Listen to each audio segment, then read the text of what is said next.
il y a 2 ou 3 mois, je me suis fait pirater. Et ça n'a pas affecté que mon PC, ça m'a désorienté complètement.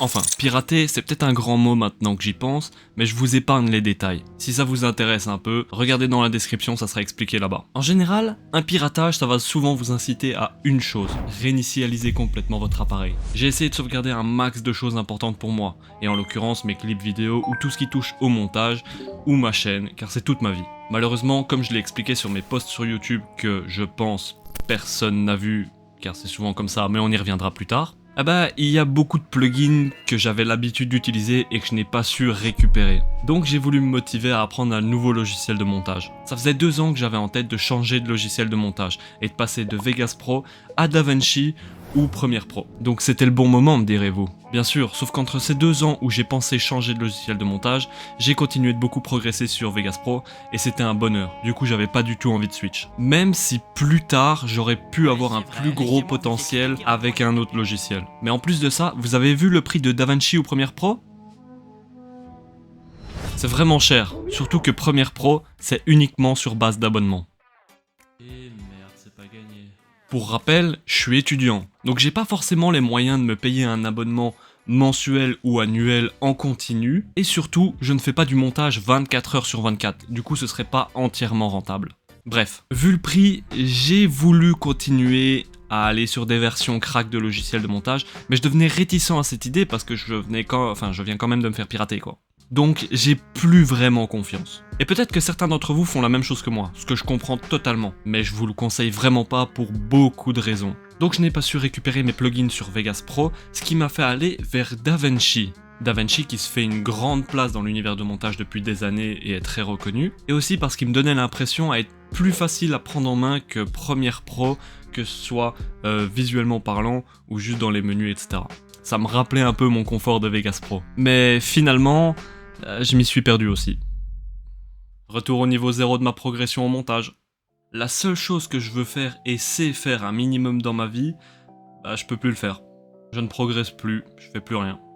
J'en étais arrivé à un point où en juste pensant tout ce que je devais réapprendre, tout ce que j'avais appris à faire seul pendant 9 ans, ça me déprime encore énormément. Ce qui est triste car c'est ma passion et j'en tire pas autant de positif que cela devrait. Mais quand je retouche un peu au montage ou juste j'y pense, je me rappelle de toutes ces émotions qui fait que j'arrêterai jamais. Ou en tout cas je le ferai jusqu'à ce que je ne puisse plus. C'est ces émotions qui me donnent envie de continuer toute ma vie. Je suis incapable d'en faire.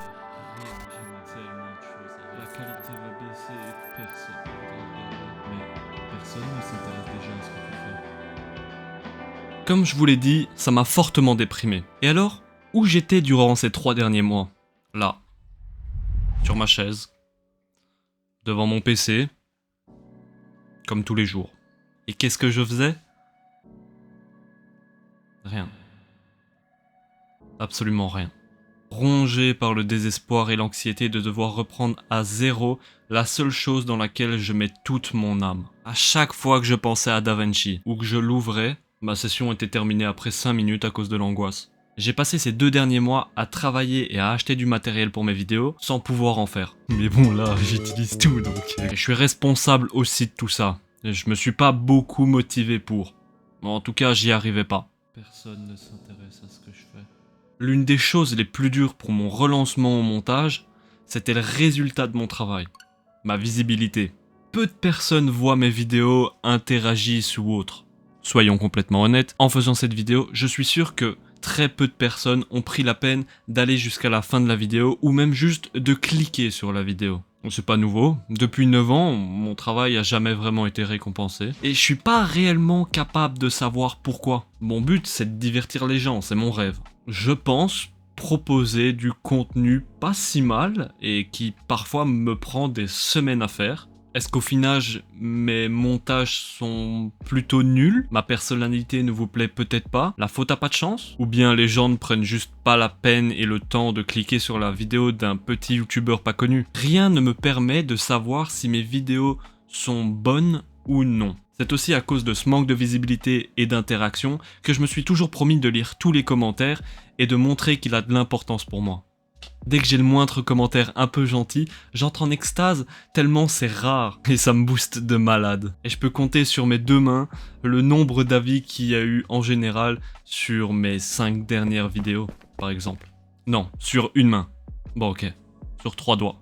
Vous savez, je suis quelqu'un qui préfère une vérité blessante mais honnête et constructive, plutôt qu'un mensonge ou rien. Je suis pathétique et je n'intéresse personne. Continue de rêver. Malgré tout ça et ce poids qui pesait sur moi pendant des mois, chaque pensée négative était quand même accompagnée de sa pensée positive. Si tout s'arrête, même si personne ne regarde, si j'arrête de mettre ma vie et toute mon âme dans mes vidéos, alors je fais quoi de ma vie ?